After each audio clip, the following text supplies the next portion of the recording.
जी welcome viewers. अब हम बात करते हैं, एक बहुत बड़ा टर्निंग पॉइंट आया जिया की ज़िंदगी में, और एक फ़िल्म बनी उस ज़माने में, सज्जाद गुल एक बहुत बड़ा उनका बैनर है, एवेन्यू पिक्चर्स, और उसमें फ़िल्म मिलनी थी आमना हक को, और लकीली वो फ़िल्म जाके गिर गई जिया अली की झोली में, और फिल्म हुई सुपर डुपर हिट। ये पूरी एक स्टोरी है बड़े मज़ेदार किस्म की। बताओ ये कैसे मिली फिल्म? एक दफ़ा बता चुकी हूँ लेकिन आज फिर बताती हूँ। मैं कर रही थी काम मैरियट में, और नबीला का बहुत आना जाना था because she used to train PTV के मेकअप आर्टिस्ट को। So she visited and she offered me commercials and all and shoots. She said you must come to Karachi sometime. मैंने कहा कि यार अभी तो I'm not ready actually for thing and all. तो time गुजर गया एंड इस्लामाबाद में आपको पता है फैशन का कोई आज भी इतने अरसे बाद भी कोई सिलसिला नहीं है।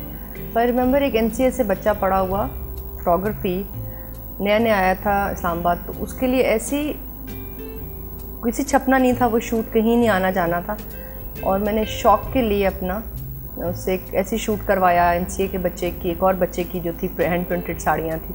और सादिया इमाम ने, दोस्त थे हम लोग, हमारी फैमिली मिलना गिलना था आपस में, घर में आना जाना था सादिया आलिया के, तो सादिया ने मेरा मेकअप किया and I just did that shoot. और सादिया ज़बरदस्ती सुप्रीम के कमर्शियल के लिए जा रही थी। सादिया नबीला ने बुलाया था उसको इस्लामाबाद से, वो लेगी मेरी तस्वीरें साथ, और वो एक्सीडेंटली उसके पोर्टफोलियो में भी चली गई नबीला की वो तस्वीरें, जो कि हमारी कोई ऐसी मेरी प्लानिंग नहीं थी कोई पोर्टफोलियो बना के बेचना and all. It was just an accident के सजाद ने वो तस्वीरें सजाद तक पहुंच गई because Nabeela was introducing a girl as an agent to Sajjad for the film. And I remember कि मुझसे पहले Amna Haq was doing the film, और समहाउ कोई मसले मसाइल बने इस किस्म के कि आमना वो फिल्म नहीं कर पाई एंड टाइम पे आके, जबकि लोकेशंस डिसाइड हो चुकी थी मॉरिशस में, तो वो सब कुछ हो चुका था, और एंड टाइम पे आमना की कोई थे सजाद नई फिल्म ये बना सके आमना के साथ, तो सजाद ने बहुत जल्दी में कोई लड़की देखनी शुरू कर दी नबीला के साथ मिलके, और मेरी तस्वीरें एक्सीडेंटली उसके सामने आ गई। Because of my long hair and my curly hair he finally decide कि मॉरिशस की लड़की लगे, और क्योंकि उसकी कहानी जो थी वो लिखी हुई थी अनवर मकसूद साहब ने, और डायलॉग्स भी इस फिल्म के। Later on I don't know, पता नहीं क्या हुआ, टाइटल्स में मैंने आज तक नहीं पढ़ा, लेकिन जहाँ तक जो मुझे, क्योंकि मैंने जिस तरह से फिल्म इंडियन फिल्म का चरबा थी नहीं, ऐसी कोई बात नहीं थी। रोमांस तो हाँ भाई सारी दुनिया में सब फिल्मों का एक ही जैसा होता है। नहीं, रोमांस फिल्म का नाम था नहीं, फिल्म अच्छी बन गई, फिल्म बहुत अच्छी बन गई because with a different flavour, नया लड़की लड़का, लोकेशन वो पाकिस्तान में कभी नहीं आई थी पहले ऐसा ज़्यादा फिल्मों में, तो वो पसंद की गई। और फिर क्योंकि कास्टिंग आपको पता है, आप खुद इस सारे, मुझे याद है कि उस ज़माने में सैयद नूर ने मॉरिशस से पैगाम भेजा सजाद को कि मैं ये फिल्म नहीं, इस लड़की की जगह कोई और लड़की ले लें क्योंकि ये तो बिल्कुल फट्टा है और ये एक्टिंग नहीं कर सकती। तो सज्जाद गुल ने उस वक्त बड़ा एक जुर्माना कदम दिखाया, कहा कि अगर तुम इस एक्टिंग नहीं कहा तो फिर तुम डायरेक्टर भी नहीं हो। हाँ, ये बात मेरे सामने हुई थी जो कि मुझे अच्छी तरह याद है। मैंने मेरे को सैयद नूर के लिए बड़ा मुश्किल था क्योंकि साइमा के अलावा शायद किसी के साथ काम करना नहीं, ऐसी बात बिल्कुल भी नहीं थी उन दिनों में। चूड़ियाँ, हाँ जी, कुछ नया नया था लेकिन इतना नहीं था, ऐसा नहीं था। कुछ साइमा नहीं, डेफिनेटली कॉलेज गोइंग लड़की का रोल उन दिनों में भी कर सकती थी। तो सज्जाद गुल एक ऐसे प्रोड्यूसर हैं जो कि कहानी के मुताबिक कास्ट ढूंढते हैं, और यही एक फिल्म की कामयाबी होती है, हर दौर में रही है, कि जो कहानी कह रही है उसी तरह के किरदार हों, और अगर वो नए हैं तो वो एज इट इज़ उनकी ज़िंदगियाँ या उनकी बॉडी लैंग्वेज, वो बिल्कुल इसलिए उनका हक था, वो बजा थे उस चीज़ पे। बिकॉज मैंने जो फिल्म साइन की खावर, तो मैंने सज्जाद गुल से कहा था कि मुझे डांस नहीं आता, मैं डांस नहीं सीखी हुई थी क्लासिकल, तो एक गलती या एक प्लानिंग के तहत, या I don't want to go in that detail, एक गाना इस किस्म का शुरू कर दिया था जो कि क्लासिकल सॉन्ग था। वो गाना था तेरे प्यार ने नचाया करके थैया थैया थैया, वो एक बड़ा मेजर गाना था फिल्म का, जिसमें मुझे वाकई डांस करना था। इंडिया से कोरियोग्राफर मंगवाए थे इस चीज़ के लिए। तो मैं समझती हूँ कि अगर डायरेक्टर जो होता है, क्योंकि कैप्टन ऑफ द शिप होता है, उसको सब पता होता है।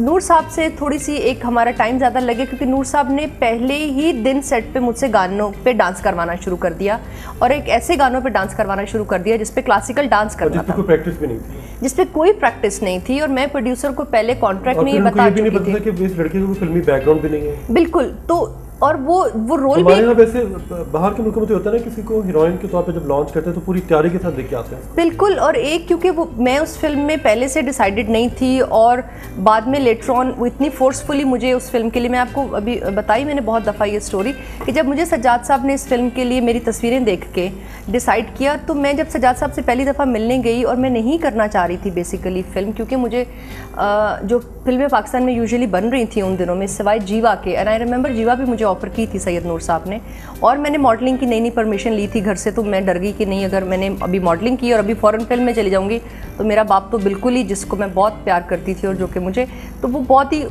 नाराज़ हो जाएंगे और सारे मसले खराब हो जाएंगे। ये कहती हूँ कि मैं ये नहीं करना चाह रही थी और फिर बस हो गया। पहले तुम कह रही थी मैं शादी नहीं करना चाह रही थी, और फिर शादी भी नहीं आना चाह रही थी, मैं फिल्म में नहीं आना चाह रही थी। ऐसा क्या है जो तुम लोगों की बातों में आ जाती हो? नहीं, लोगों की बातों में नहीं आ जाते हो, आपको ज़िंदगी में जो चीज़ें आपके अंदर लोगों को नज़र आ रही होती हैं वो डेफिनेटली ऑफर होती हैं, लेकिन काम को कमिटमेंट उसी वक्त करनी चाहिए है, मैं समझती हूँ, और मैं उस वक्त भी ये बात समझती थी जब आप रेडी हूँ। अच्छा, तुमने गिनती की 4-5 फिल्में की, अभी हाल ही में एक और फिल्म थी जिसमें मतलब तुम लव में गुम रीमा की फिल्म, तो पता नहीं कहीं गुम ही हो गई, लेकिन जिया का जो कैरेक्टर था वो कहीं गुम नहीं हुआ, और जिया ने एक नेगेटिव कैरेक्टर किया और बहुत अच्छा कैरेक्टर किया, हमने उस कैरेक्टर को बहुत एंजॉय किया।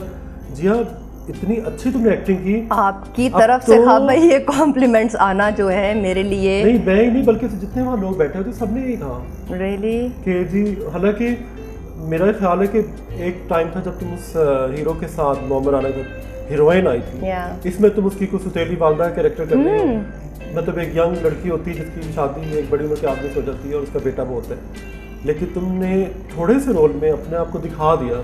मैंने कहा भी मान गया, जिया को वाकई एक्टिंग आ गई, या क्रेडिट जाता है। मैं फिर कहूँगी, मुझे मानना डेफिनेटली स्क्रीन पे आप लोग सिर्फ मुझे देख रहे थे उस रोल में, तो आप लोगों को लगा कि मैंने कोई बहुत बड़ा तीर मार दिया है। मेरी मेहनत थी, मेरी सिंसेरिटी थी उस फिल्म के साथ।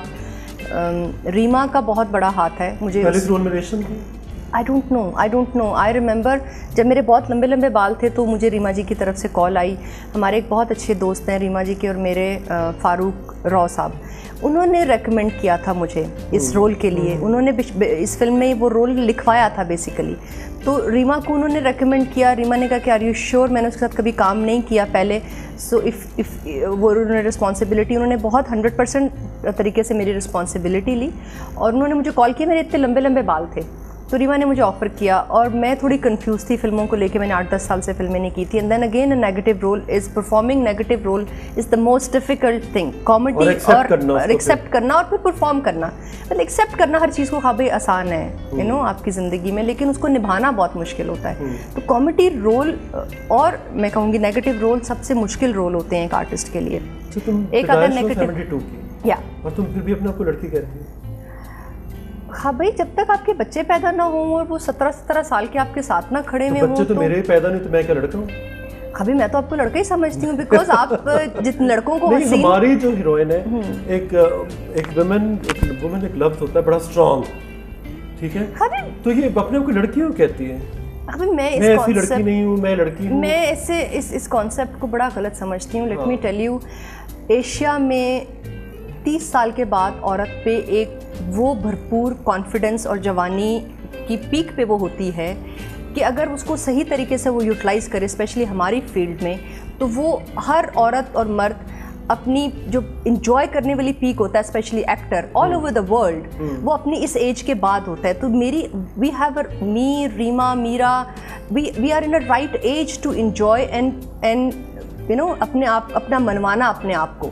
अगर कोई किसी तरह उसको लेकर, और झूठ बोलने पे मैं बिलीव नहीं करती, स्पेशली एज छुपाना जो है वो एक सबसे छोटी चीज़ है एज एन आर्टिस्ट। ये तो एक स्टेट ऑफ माइंड की बात होती है, और इस स्टेट ऑफ माइंड में कोई अपने आप को लड़की समझ रहा है या कोई औरत समझ रहा है। ये आपकी सोच मुझे तो होती है।